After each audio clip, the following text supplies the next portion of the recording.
All right, welcome to the deep dive. Today, we are diving into something that's super important for anyone in the crypto world, Absolutely. and that is private keys. You sent me some really interesting resources, and I think our mission today really is to kind of Yeah, just like pull out that essential knowledge about how to protect our digital assets. that's it. Right.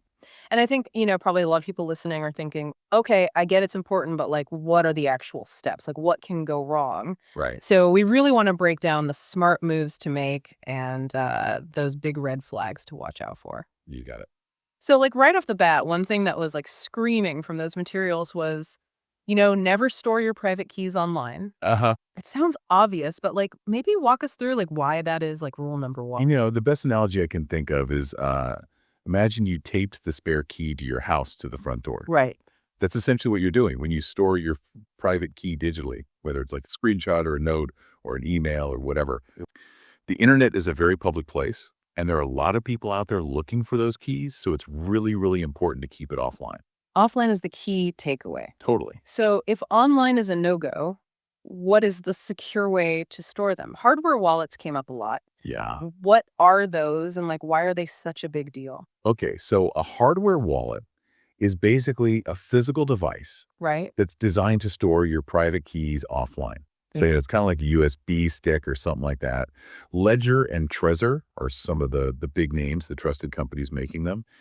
And basically, they add this really important layer of security Yeah. because your keys are never exposed to the internet. Right. So even when you're making a transaction, you know you're signing it directly on that device. Oh, I see. So it just really minimizes the risk that someone could you know, snatch your key through some online thread or something like that. Got it.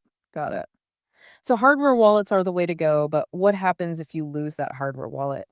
The materials also talked about seed phrases and even like steal backups. Right. Yeah. That's where, the idea of redundancy really comes into play. Okay. A seed phrase, you've probably heard of this. It's usually 12 or 24 random words, Mm-hmm. and it's essentially a human readable backup of your private key. So if you lose your hardware wallet or it breaks or something like that, you can use this phrase to recover your crypto on a new device. Right. But, just writing that down on a piece of paper might not be enough. You want to make sure that it's going to survive, like if there's a fire or a flood or something. So that's where steel backups come in. Oh, wow. Yeah. They're fireproof, waterproof, like pretty indestructible. Still, that seems pretty serious. Yeah, it is. I mean, that's your lifeline. And one thing the materials really emphasized was like, never store your seed phrase digitally. Yeah. Even if you've got that physical backup, like, why is having it digitally such a no go? Well, think of it this way. Your seed phrase, it's like the master key to unlock everything, right? Okay. So even if you have a physical backup, if you put that seed phrase online, you're creating another potential point of attack. Oh, that's right. And that kind of defeats the whole purpose of the physical backup in the first place. So keeping it offline is really, really important. The materials actually suggested keeping multiple copies in different locations, Oh, right. physical locations. That is, so, like even if something happens to one, you've got another one somewhere else, Wow, that makes sense. Yeah.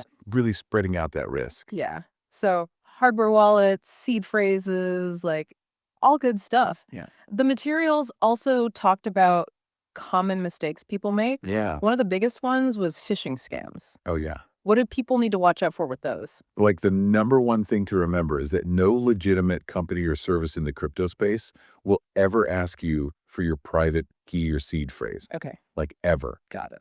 That information is for you and you only.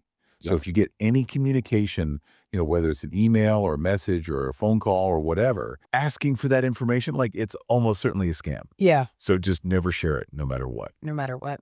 Another mistake was reusing old wallets on a device that might have been compromised. Oh, yeah. Why is that such a risky move? Well, if you've got malware or something on your phone or your computer, Right. it could be recording everything you do, Gotcha. including like any new wallets you create. Oh. So if you reuse an old wallet on that device, you're basically exposing your private key without even realizing it. Right, right. So you got to make sure you're using clean, trusted devices for all your crypto stuff. That's a good point. And the last mistake was, kind of simple. It was just losing your backup.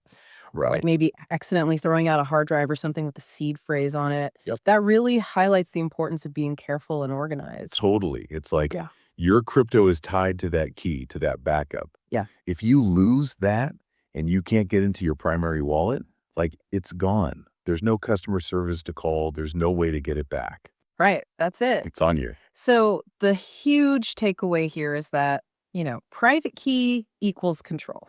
That's it. Lose it and you lose everything.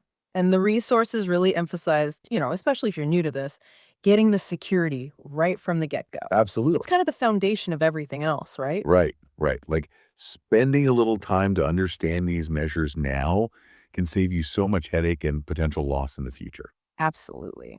Well, we hope this deep dive into the world of private keys has given you some clear, actionable Oh, insights. sure. It's really all about understanding these core principles and protecting those digital assets. That's it. I mean, what stands out to you most about these methods? And what further questions do you have about keeping your digital assets safe?